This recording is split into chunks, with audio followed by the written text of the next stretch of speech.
Good morning, Nighthawk Nation. My name is Madeline Ash, your anchor for this week. And welcome to the HPS Upload, where we upload the latest news for you to download. At Hettinger Public School, we empower students to reach their full potential. Now please stand to say the Pledge of Allegiance. I pledge allegiance to the flag of the United States of America, and to the republic for which it stands, one nation under God, indivisible, with liberty and justice for all. Now for some short stories. This month, the 5th through 7th grades have created museum exhibits about harvesting, Halloween, and video games. We enjoyed hosting Sensei Mike from Compass, North Dakota Martial Arts, who taught our students Taekwondo, fundamentals, and discipline. The kids loved it. Huge thanks to Sensei Mike and his team for their passion and expertise. This week, 6th grade science was all about flight. Thanks, James and Michael, for the amazing field trip. The kids were constantly saying that was so much fun on the way back, and we learned a lot. Now for breakfast and lunch this week. Monday breakfast is Pop-Tarts, sausage links, and cereal. Lunch is popcorn chicken with sweet and sour sauce and buttered noodles. Tuesday breakfast is breakfast bake, and lunch is Texas toast, open-faced pizza. Wednesday breakfast is breakfast sandwich. Lunch is sloppy joes with potato chips. Thursday breakfast is mummy muffins with haunted ham patties. Lunch is zombie rib sandwich with monster mac and scream. Friday there's no school. Now for some announcements. Silent reading will be 3rd period this week. Bring a book. Student Council Kids reminder to be out selling wreaths, order forms, and money are due today. If you need a form, please stop in Kira's office. And now, before our story, we have an announcement from Mr. Ted Uecker. So what are we talking about today? Well, good morning. My name is Ted Uecker, and I'm the fundraiser with West River Health Services, the healthcare system here in Hettinger. And we've had 46 straight years of the West River Health Services Community Turkey Luncheon, and that's going to happen next Thursday, November 7th. We've had 3 businesses in our community who have offered each to give $10 per high school student who would consider attending our turkey luncheon. This is completely free for the students on November 7th when you get let out for lunch at 12:03 p.m. until 12:35 p.m.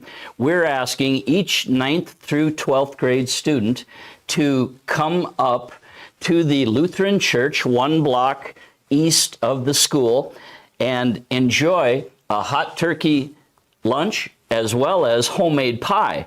And it's completely paid for by these 3 businesses. And here's the cool part. All you have to do is sign up in Kira Henderson's office, and that's it. You just have to sign your name next to your name, which is written there, and you just write your name. And the more students we have that sign up for this terrific event, the more funding we can receive from these 3 businesses. So just to give you an idea, if there's about 70 high school students that sign up and we're receiving $30 per student, that's $2,100 that we could raise for our care center and our assisted living center in our community, which helps our elderly, our grandpas and grandmas. And so we're really hoping that each student in the high school, 9th through 12th grade, will go down to Kira Henderson's office prior to November 7th and just sign your name next to your typed name. And then the last thing, we're going to have a contest. Whichever class has the greatest percentage of signups, they will receive a free night of pizza at Fossil Fuel. Plus, they've got all these great new arcade games, and you're going to be able to play arcade games and eat pizza and drink pop. And so every class, let's get down there and sign up at Mrs. Henderson's office. Thank you so much. Thank you, Ted. Now, let's go to this week's story by Matthew Tanskash.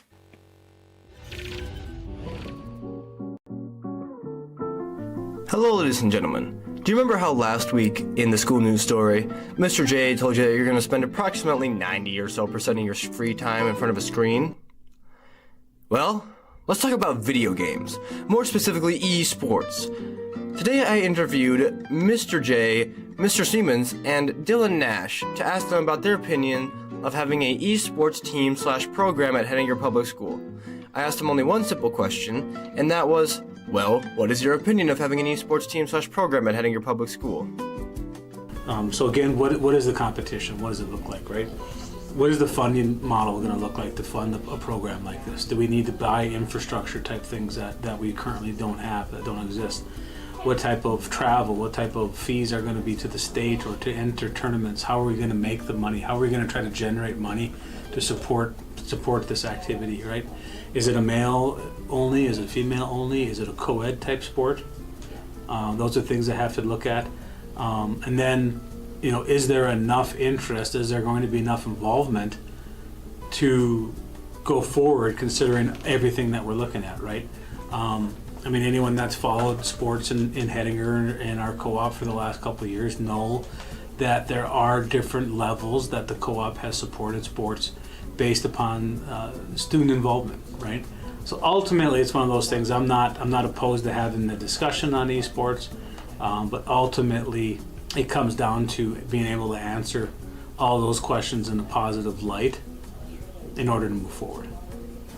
So for me, it's kind of multifaceted. The first question that always kind of comes up with it is obviously, if we would do it, who would be in charge of it? The deal is that, the programs are nice to have, but you need someone to run them, to organize them, to get kids to places, to learn how to run equipment and all of that stuff. So that's issue number one. If we can figure that out, that's great. The other thing though that's really, really exciting about it is if students, let's say if sports aren't their thing or a certain season isn't for them, similar to the stream team, it's an option for students to do something else that's unique so they can connect with other students and possibly build some skills.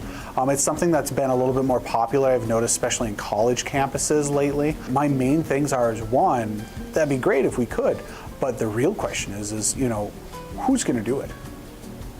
Well, I don't know how it would be set up. I'm not staff or anything, but I think it could be potentially good for say for anyone who doesn't want to do sports, or if we did it a time of year that there wasn't really any sports going on, or even for people who are have a disability and can't do normal sports, to have a chance to do an extracurricular activity like that. And that was my opinion piece on whether or not we should have an esports team / program at Hettinger Public School. I'd like to thank all my interviewees for taking the time out of their day to be interviewed. Thanks for watching. Have a good day. Now for this week's question of the day, we would like to ask, would you like us to bring back the homeroom Olympics competition? We would do this by having school news feature a single multiple choice question. Teachers, please submit your homeroom answers by clicking the link in the description of this video.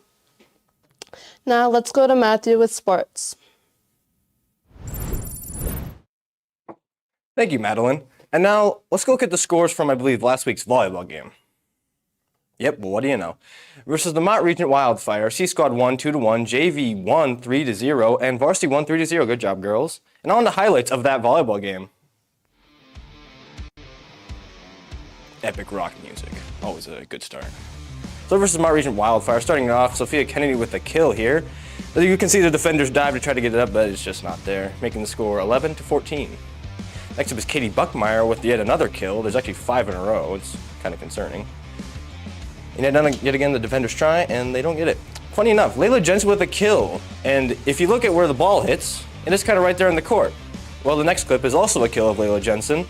And if you look at where the ball hits, funnily enough, it's in the exact same place. And now we have Chloe Gomont with a kill here as well. And the defender hit it up, but then hit it behind her instead of in front of her. Jay Anderson with a block. Kind of caught him off guard there, you can tell. Another volleyball goes flying up and it just comes back down. Here comes Katie Buckmeyer with an ace. You just see the volleyball fly out from off screen. Just fast as a bullet. Then we see an Aurora with an ace, excuse me. And that'll be the end of the highlights. Now for sports this week. Only for volleyball. Monday, C Squad JV and Varsity versus Richardson Taylor. That is a home game. And on Thursday, did I put THRUS? What am I doing? C Squad JV and Varsity versus Killdeer at Scranton. Now back to you, Madeline. And now introducing a new video segment where we showcase entertaining and inspiring online videos for classroom discussion, simply called From the Internet.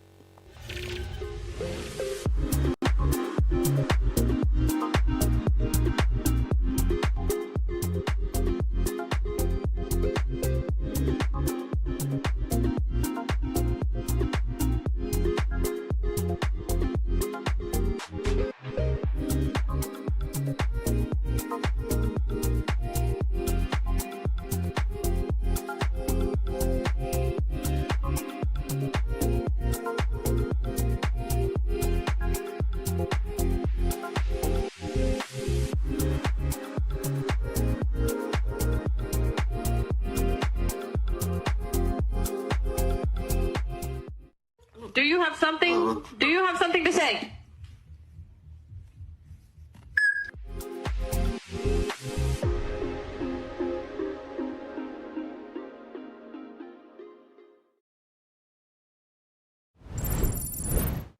And now let's go to Daxton with some weather. For weather outside right now, we have the temperature would be 47 degrees Fahrenheit with a 0% precipitation and 54% humidity with a 14-mile-an-hour wind with a lot of leaves everywhere and some trees dying. Now for the weather this week. On Monday, we will have a high of 65 and a low of 37 with, well, it is breezy in the morning, otherwise mild with plenty of sun, turning much chillier for the rest of the week. On Tuesday, it is cloudy and colder with a high of 51 and a low of 27. On Wednesday, it is partly sunny with a high of 48 and a low of 25. On Thursday, it'll be windy with times of clouds and sun with a high of 52 and a low of 27. And then on Friday, it'll be mostly cloudy in the morning, followed by sun through high clouds with a high of 49 and a low of 22. And then on Saturday, it'll be mostly sunny with a high of 51 and a low of 27. And then on Sunday, it'll be cloudy with a shower in an area in the afternoon with a high of 47 and a low of 27. Now that is all your weather this week. Back to you, Madeline. Thank you for that weather report. And we would also like to thank Brianna, our producer, for helping us make today's broadcast possible. And that's it for this week's news broadcast. Please like and subscribe to support this channel. We will see you next week, Monday at 9.